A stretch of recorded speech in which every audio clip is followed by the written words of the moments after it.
I'm going to show you what I take to a gig as a guitarist in 2022 and some of the essential items that I just really can't be without. So let's begin.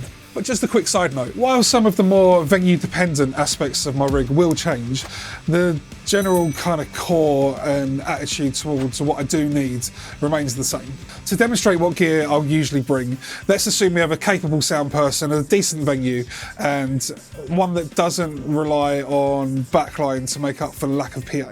I'll generally have 4 pieces of gig luggage when preparing for a typical live show or gig. My guitar gig bag, pedalboard bag, a backpack, and a powered full range flat response monitor also in a gig bag. I like to travel light, and although I hate having to do this, I do take a backup guitar. If I was in a situation where I had to take just one guitar, I'd take one with a fixed bridge and probably locking tuners just for the quickest possible string changes. I use gig bags over hard cases most of the time for convenience, and they've usually got decent pockets for cables and tuners or whatever. I try to take really good care of my gear, and I'm usually driving myself when I'm playing gigs around the UK, so maybe if I wasn't, I'd reconsider and look at other options, but for now this works really well for me. I definitely wouldn't be flying with a gig bag though. I've been using this relatively inexpensive gig bag from Gear for Music. It's a double guitar gig bag, and it looks after my guitars really well and protected them, and pretty happy with it. I've kind of modified it slightly. I've added foam at the bottom of each of the compartments just to add a bit more cushioning for the strap buttons. It was about £40, so pretty inexpensive when compared to a mono gig bag. I would like to upgrade to something of that quality in the future, just for added peace of mind. So I keep 2 guitars in this gig bag, 1 main, 1 backup. I'm playing in 2 bands at the moment, a heavy rock band and a punk rock kind of pop punk type band. For the drop tuned heavy rock band, I'll usually take these 2 guitars, which are the PRS Custom 22 and the Schecter C1. I've had this PRS for nearly 20 years now, and it's seen a lot of action. It's got a brass nut, hip shunt locking tuners, and a Tremonti in the bridge, and a Dragon 2 in the neck. For the pop punk band, I like to use the Charvel SoCal, but sometimes I like to mix it up with a hardtail, which is something like this Gibson Les Paul Standard. The soft case fits nearly all of my guitars really well. As you would expect, it doesn't fit my 335 style or my Explorer.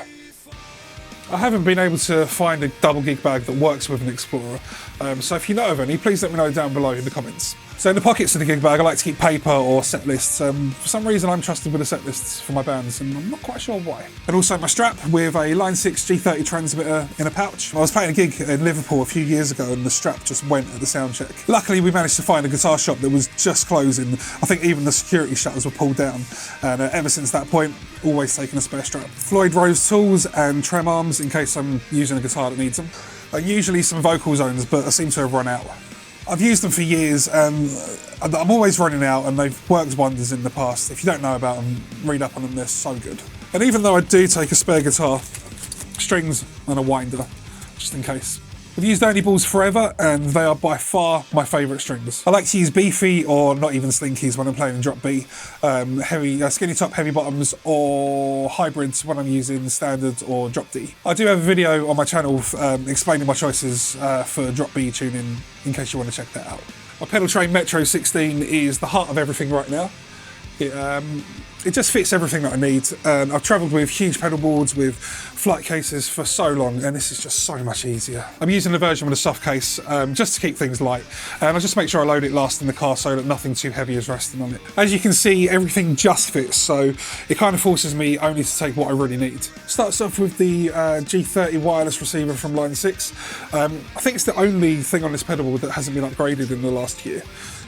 Everything else is still pretty new. I've been using this wireless system for the last 10 years, and honestly, it's never let me down. Korg Pitch Black Mini tuner. I've been using the Boss TU2 for years, and I still love it.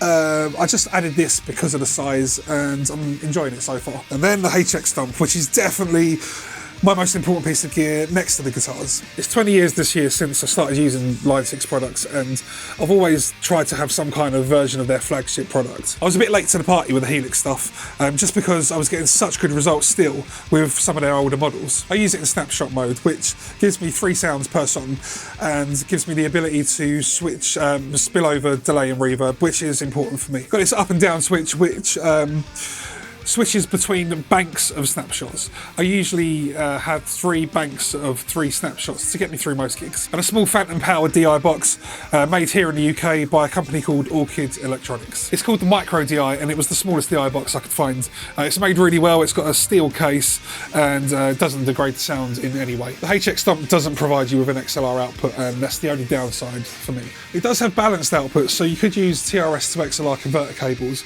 but there's been reports online that people have used it live and the phantom power being sent back from the desk has damaged their units. So to protect the HX Stomp from potential phantom power issues and to provide the sound engineer with a more convenient output, I use this. Quite often venues will be set up ready to mic up a cabinet, so you can just disconnect the microphone, plug into here, and you're ready to go. I also have this TC Helicon duplicator, which allows me to thicken up chorus vocals with like double track simulation. I like it because unlike many other vocal processors, it doesn't have a gain control, which means it's far less susceptible to feedback issues at gigs. I turn off the adaptive tone control and reverb at gigs to give the sound engineer as much control as possible. I keep a short, brightly coloured XLR just underneath the pedal board.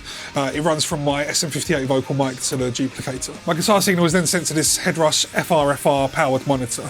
It's mainly for my benefit, but it does fill the stage with some volume, which allows my bass player to hear what I'm actually playing. Our drummer usually has a click and guide tracks in his ears, so he doesn't want to hear me anyway. It's 2,000 watts and about 35 pounds. It's very loud. Played so many gigs without bringing a stage monitor while being connected direct to front of house. In these cases, I'll rely on the venue's monitor wedges. More often than not, it's a pretty bad experience. You can either hear plenty of guitar and no vocals, or hear loads of vocals and no guitar. Either way, it's not fun, and these Headrush speakers make it so much easier and more consistent. If I am playing a gig that relies on the backline for the sound out front, I've wired the pedalboard in a way that I can run a line out from the HX Stomp pre-impulse response into the effects return of a traditional guitar amp. I like to keep the Headrush in this Gator gig bag. It's perfect size for it. It's not made for it, but it fits really well, and it's got a good size pocket for kettle leads or XLR leads. Lastly is my backpack, which is mostly spares in case of an emergency. I use a few different bags, all of them bright, all of them ugly, but most importantly very visible in a dark music venue. Microphone, spare microphone.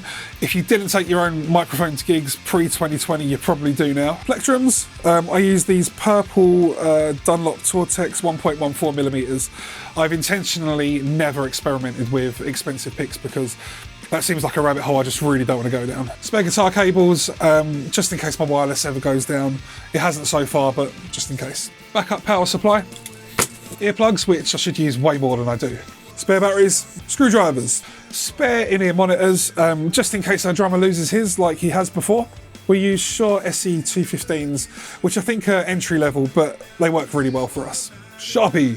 You never know when you're going to need to make last minute set adjustments or sign a CD or something. Maybe a spare t-shirt or hoodie. CDs. Do you remember those? Portability is a big thing for me, and I can take this whole rig from the car to the venue in one trip. I used the setup for a wide variety of situations last year, from sort of outdoor festivals to small pub gigs, and it's worked well every time. I think this kind of setup has most situations covered. I know everybody has their own different or unique situation, but hopefully this video will be able to give you some ideas of what's really essential when gigging, or maybe some ideas of how to streamline your own setup. What do you take to a gig? What can't you be without? Do you think there's something that I should be taking that I'm not? Let me know down below. If you do want to know more about this Headrush FRFR that I'm using, please click here and I'll tell you all about it. If you could subscribe, that would really help me out. It'd really help this channel grow, and I've got a load more guitar related content on its way, and I'd love for you to be part of it. Goodbye.